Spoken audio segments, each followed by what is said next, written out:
ہمارے خداوند یسوع کی انجیل مقدس متی کے مطابق اس کا 25واں باب 31 سے 46 آیات تک۔ اس وقت یسوع نے اپنے شاگردوں سے کہا، جب ابن انسان اپنے جلال میں آئے گا اور تمام فرشتے اس کے ہمراہ ہوں گے، تب وہ اپنے تخت جلالی پر بیٹھے گا اور تمام قومیں اس کے حضور جمع کی جائیں گی، اور وہ ایک کو دوسرے سے جدا کرے گا، جس طرح چوپان بھیڑوں کو بکریوں سے جدا کرتا ہے، اور بھیڑوں کو اپنے دائیں اور بکریوں کو اپنے بائیں کھڑا کرے گا۔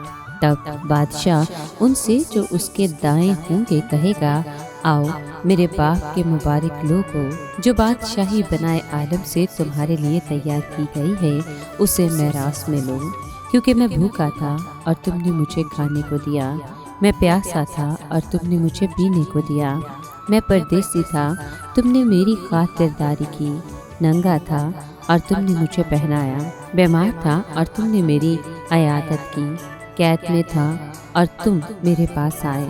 تب راست باز اس کے جواب میں کہیں گے، اے خداوند، کب ہم نے تجھ کو بھوکا دیکھا اور کھانے کو دیا، اور پیاسا دیکھا اور پینے کو دیا، اور کب ہم نے تجھے پردیسی دیکھا اور خاطرداری کی، یا ننگا دیکھا اور پہنایا، یا کب ہم تجھے بیمار یا قید میں دیکھ کر تیرے پاس آئے؟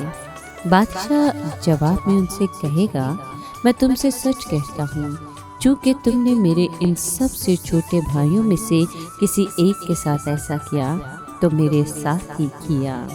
تب وہ ان سے بھی جو اس کے بائیں ہوں گے کہے گا، اے ملاؤنو، میرے سامنے سے اس دائمی آگ میں چلے جاؤ، جو شیطان اور اس کے فرشتوں کے لیے تیار کی گئی ہے، کیونکہ میں بھوکا تھا اور تم نے مجھے کھانے کو نہ دیا، پیاسا تھا اور تم نے مجھے پینے کو نہ دیا، پردیسی تھا اور تم نے میری خاطرداری نہ کی، ننگا تھا اور تم نے مجھے نہ پہنایا، بیمار اور قید میں تھا اور تم نے میری خبر نہ لی۔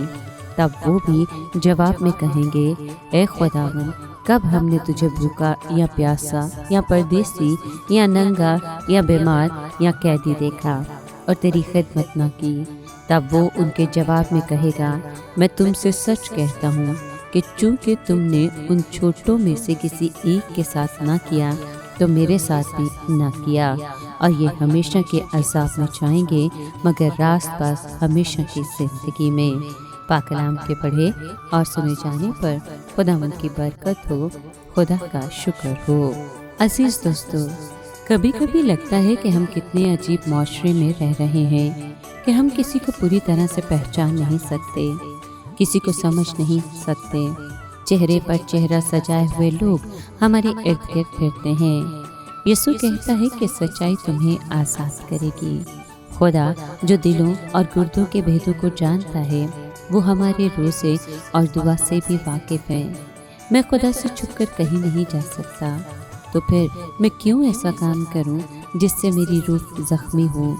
لوگ چہرہ بدل کر بھیک مانگتے ہیں، لوگوں کو لوٹتے ہیں، گھروں کو برباد کرتے ہیں، قوموں کو دھوکہ دیتے ہیں۔ یہ رویے انسانی وقار کو مسخ کر رہے ہیں۔ اب سوال یہ پیدا ہوتا ہے کہ معاشرے میں میرا رویہ کیسا ہے؟ اے انسان کو تخلیق کرنے والے خدا، ہر چہرے کو ایک پہچان دے دے اور ہر انسان کو کامل بننے کی توفیق عطا کر۔ بخش دے کہ روزوں کے یہ ایام ہماری اپنی پہچان کا باعث بنے۔ یہ مانگتے ہیں تیرے پیارے بیٹے اپنے نجات دہندہ کے نام کے وسیلے سے، آمین۔